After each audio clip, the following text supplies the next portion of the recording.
Hi there, this is an introduction to trusses and the design thereof.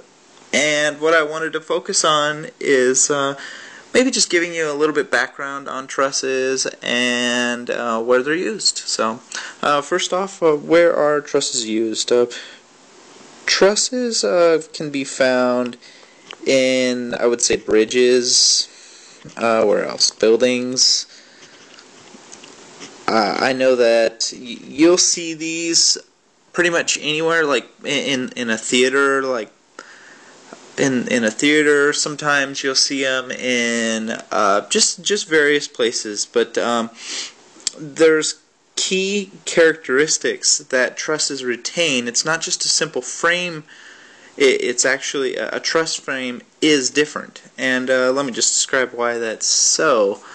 First of all, trusses have pin joints at every point where they meet. So first off, that's a key thing. So if we were, I'm just going to draw a little triangle or something. If we have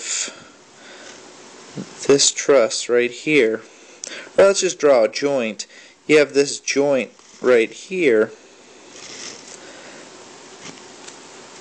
To have this joint be part, if it were part of a truss, there would be a pin that goes through that. Now, what characteristics would this have if this joint were part of a truss? It would allow free rotation. Basically, this can rotate about. These two can just kind of flap like angel wings. About this point, there's no limitation in the rotation. And if you have a whole body structure that is made out of those, then essentially what you're saying is within these members here, you're not going to have any moments. You may have moments like as in within the material, but typically and you'll have moments within the material in real life, but for our analysis, all members will be under tension or compression. So that's the second point, that if you have some kind of member that's part of a truss, that means you would have a pin joint and a pin joint. Either they're going to be in tension, or conversely, compression. So what do we call this? We call this the two-force member.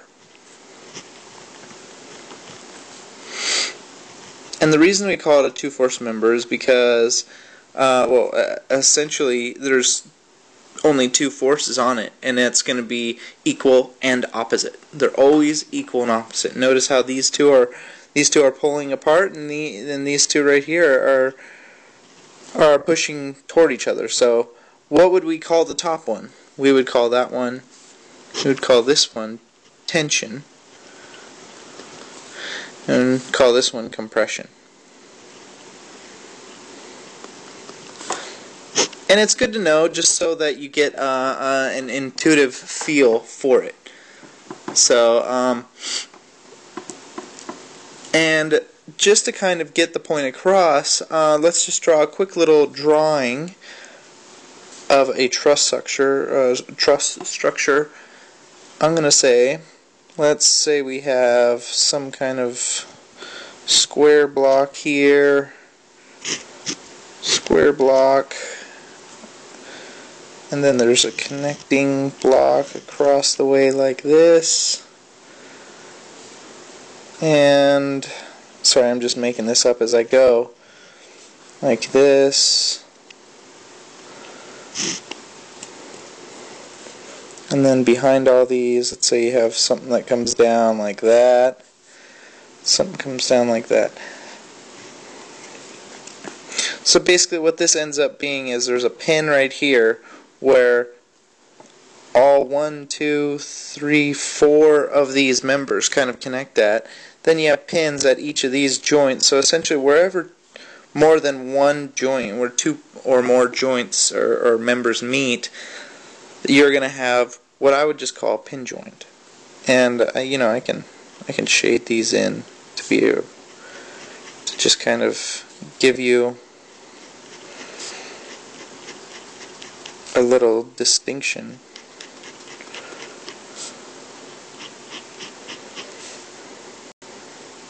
Now I'll leave it like that.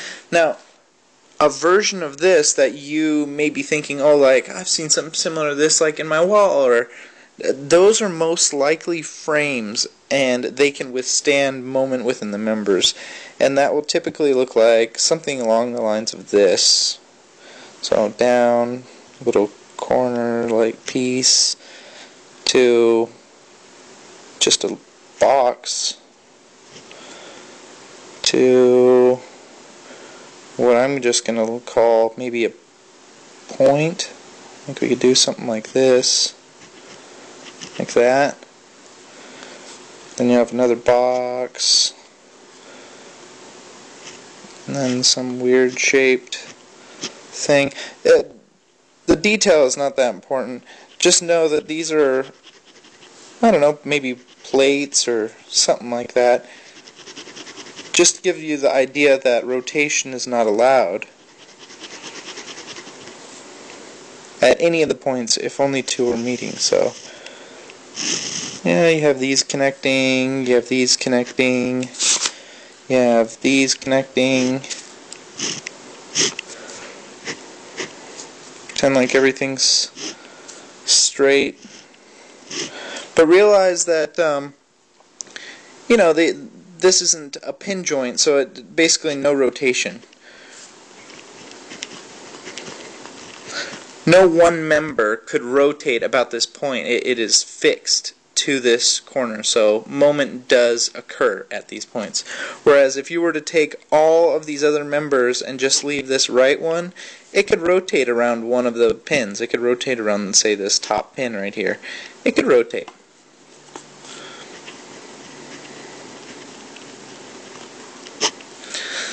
So with that idea, let's you know, move on and take a quick look at maybe some more of the maybe common truss designs. So see you in the next one.